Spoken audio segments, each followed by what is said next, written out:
বিশ্রামগঞ্জে একটি রেস্টুরেন্ট থেকে 2 লক্ষ টাকা চুরির ঘটনাকে ঘিরে এলাকায় ব্যাপক চাঞ্চল্য ছড়িয়েছে। ঘটনাটি ঘটেছে বরজলা জোরপুকুর এলাকার বিপ্লব শর্মার মালিকাধীন একটি রেস্টুরেন্টে। রেস্টুরেন্ট মালিকের অভিযোগ অনুযায়ী তিনি ব্যাংক থেকে প্রায় 2 লক্ষ টাকা তুলে আনেন এবং নির্দিষ্ট একজনকে দেওয়ার উদ্দেশ্যে তার রেস্টুরেন্টের ক্যাশ বাক্সে রাখেন। কিছু সময় পর সেই টাকা দেওয়ার কথা থাকলেও দেখা যায় ক্যাশ বাক্স থেকে পুরো অর্থ উধাও। ঘটনার খবর পেয়ে বিশ্রামগঞ্জ থানার পুলিশ দ্রুত ঘটনাস্থলে পৌঁছে পরিস্থিতি খতিয়ে দেখে তদন্ত শুরু করেছে। পুলিশ জানায় সমস্ত দিক খতিয়ে দেখা হচ্ছে এবং ঘটনার পেছনে কারা জড়িত তা শনাক্তের চেষ্টা চলছে। এদিকে এই চুরির ঘটনায় এলাকায় চাঞ্চল্য তৈরি হয়েছে এবং স্থানীয়দের মধ্যে নানা আলোচনা শুরু হয়েছে।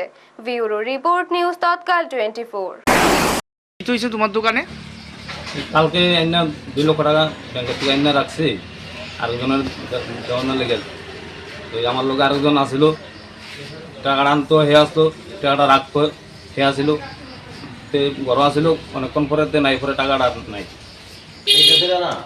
তারপরে মাঝখানে আমার কর্মচারীরা হে কইতাছে তুমি ভাত খাইতে যাও, তার ভাত খাইতে যাইতে কই এসে তেন বইসে গেছে। তারপরে টাকাটা নাই। হ্যাঁ, কেডা? এর নাম শ্যামল। শ্যামল কি? শ্যামল দেবনাথের আগে আমার দোকান আসিল কর্মচারী। আগে আসলো? কত বছর আগে? আমি তো 1-1.5 বছর আগে আসলো। তুই কালকে কেড়ে আইসে আবার? কালকে কাস্টমার হিসাবে আইসে খরচ খাইতে আইসে আর কি। তুই তখন তোমরা মানে বুঝছো না, হ্যাঁ? তুমি দোকানে আসলো না? আমি দোকান আসলাম, শরীর ভালো লাগতো না, বৃষ্টি আছে সময় পেছনে ঘুমিয়ে আসছিলাম।